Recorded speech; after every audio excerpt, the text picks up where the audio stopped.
What if the Iran-America ceasefire truly collapses and war breaks out again? This is not a fictional scenario. This is the question world leaders are asking today. Since February 2026, America and Israel have been striking Iran. The Strait of Hormuz was closed. Oil prices exploded. A fragile ceasefire was signed last April, but Trump himself called it on life support just days ago. Negotiations are deadlocked. Iran refuses to stop enriching uranium. America refuses to lift the blockade. Both sides are waiting to see who breaks first. And history teaches one thing. When two sides both refuse to back down, what breaks is not the agreement. What breaks is war. The question is no longer whether war can happen again.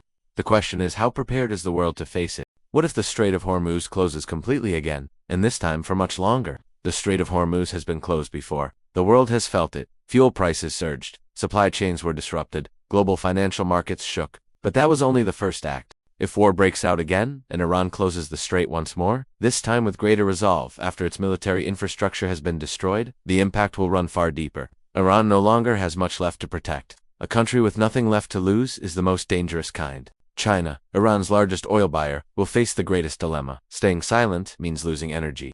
Acting means direct conflict with America. Japan, South Korea, India, all dependent on that passage. All will feel the same pressure at the same time. In Indonesia, we import fuel. We import industrial raw materials. We don't have sufficient energy reserves to withstand this kind of shock for more than a few weeks. War in the Middle East is not just their problem. Our wallets will feel it first. What if Iran, having lost its supreme leader, chooses a far more desperate path? On February 28, 2026, American and Israeli strikes killed Iran's supreme leader, along with many of its senior officials. Military infrastructure was destroyed. Nuclear facilities were severely damaged, but Iran is still standing. And in Iran that is wounded, that has lost its leader, that has been humiliated before the world, is the most unpredictable Iran of all. When a regime feels it has nothing left to protect, its calculations change. It is no longer about winning or losing militarily. It is about making the enemy pay the highest possible price. Its proxies are still active. Hezbollah still exists. The Houthis still exist. Militias in Iraq and Syria still exist.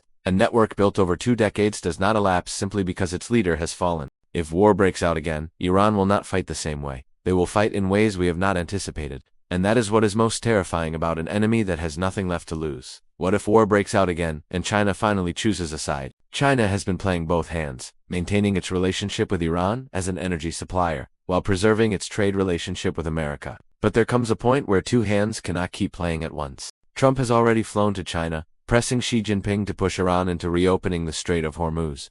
China is Iran's largest oil buyer. The pressure makes economic sense. But for China, yielding to American pressure means showing weakness before the world. If war breaks out again and China chooses to actively protect its energy interests, no longer through quiet diplomacy but through military presence, the map of the conflict changes entirely. No longer a war between America and Iran, but a collision between the world's two greatest powers, with the Middle East as their chess. And at that moment, the world will no longer be talking about oil and nuclear weapons. The world will begin talking about something far larger. The world order we have known since 1945 could end here. What if this war finally ends, but no one truly wins? America has felt this before. Iraq, Afghanistan, Libya, the same pattern always repeats. Enter with full force, destroy the primary targets, then find that winning on the battlefield does not mean winning in reality. And Iran, destroyed militarily but never subdued politically, will emerge from this conflict with one thing no bomb can: destroy the narrative that they stood against the world's greatest power and are still standing. America will emerge with trillions of dollars drained, its influence in the region increasingly questioned, and its allies growing weary. China will quietly fill that vacuum: reconstruction contracts, infrastructure investment, and diplomatic influence that requires not a single soldier. And the world watching all of this will draw the same conclusion that the era of American unipolar dominance has passed its peak. This war may end with a ceasefire, perhaps with a treaty, perhaps with destruction greater than anything before it. But one thing is certain: the world after this war will not be the same as the world before it, and we will all be living in it, whether we choose to or not.